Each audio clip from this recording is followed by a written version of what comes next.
जो आत्मा है उसका रूप रंग क्या है? वो आंखों से नहीं दिखाई देता, कानों से नहीं सुनाई देता, और उसका कोई सुगंध नहीं है, मतलब इंद्रियां उसको नहीं जान सकती हैं। तो उसको मतलब किस आत्मा को किस रूप में हम मतलब कि जाने, कैसे महसूस करें, कैसे अनुभव करें? गीता के 13वें अध्याय में हाँ भगवान ने अस्तित्व को, समष्टि को दो भागों में विभाजित। जी एक क्षेत्र है, हाँ एक क्षेत्रज्ञ, जी एक दृश्य है, एक दृष्टा है, जी एक नोवर है, एक नोन है, हाँ है ना।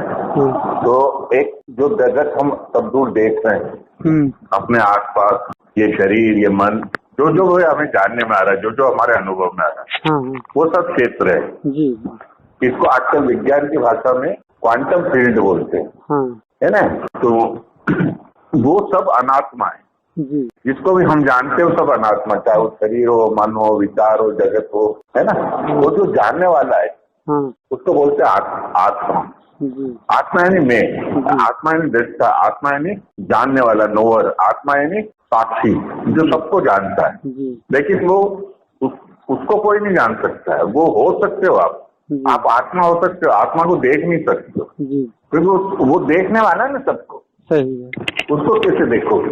समझ रहे ना, आंखें आंखों को थोड़ी देख सकती नहीं है ना।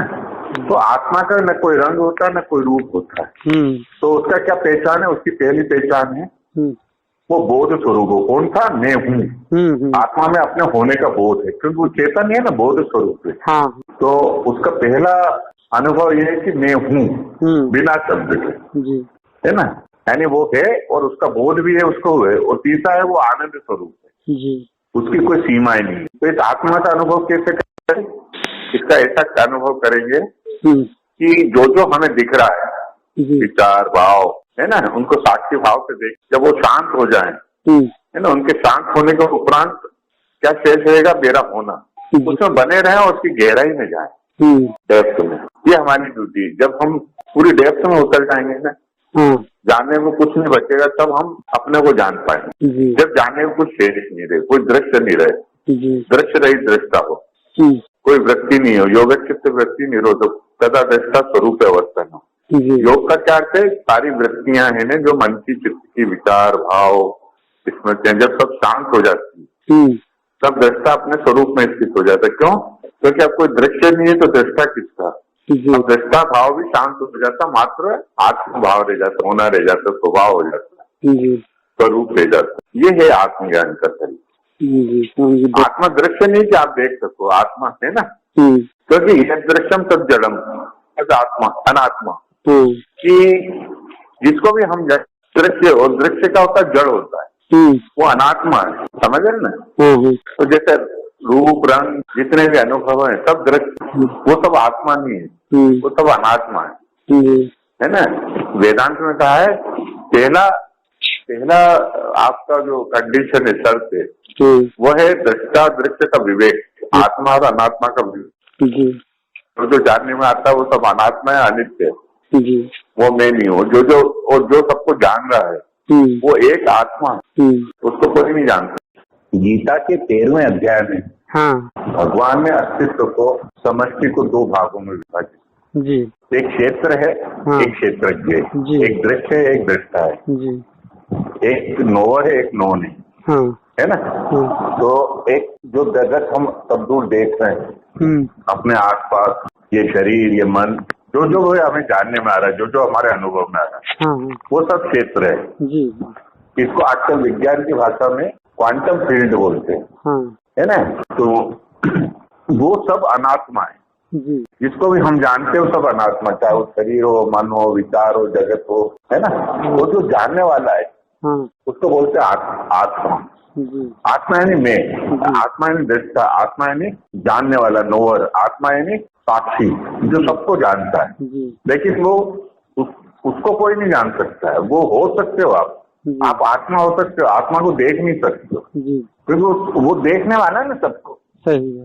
उसको कैसे देखोगे? समझ रहे ना, आंखें आंखों को थोड़ी देख सकती नहीं, है ना। तो आत्मा का न कोई रंग होता है, न कोई रूप होता है।